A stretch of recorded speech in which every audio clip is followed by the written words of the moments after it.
Hey everybody, so today we're going to show you how to flush a water heater. This is a 100-gallon commercial water heater. It's 199,000 BTUs. It's for a big restaurant. It's good to flush these every 3 to 6 months. So today we did the commercial maintenance up on the roof. We changed the filters, we checked the belts, we washed the coils, checked the amp draw and all the components, refrigerant levels, capacitors. And we're winding down on this maintenance, and we don't want to forget to flush the water heater. This is something pretty simple. Most people can do themselves. You just need a hose, flathead / slotted screwdriver, channel locks or a crescent wrench just to give it a little bit tighter. Okay.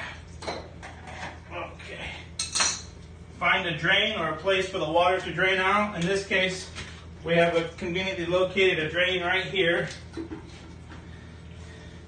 And then we just typically want this to run for maybe a good 10 minutes or so. Let it all flush out. Basically flush all the contaminants, the salt, calcium, lime, and rust that builds up in this tank. Oh, it's a little too much.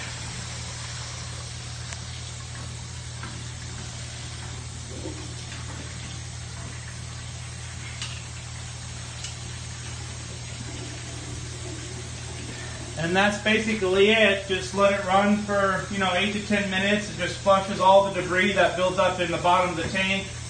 And this will keep this tank lasting a lot longer. These commercial tanks you only get maybe 6 to 8 years out of, but if you flush it and you maintain it, and then you also change the anno rods out in here, you'll have a long life out of this heavy working, hard working water heater. Take care, guys. Until next time.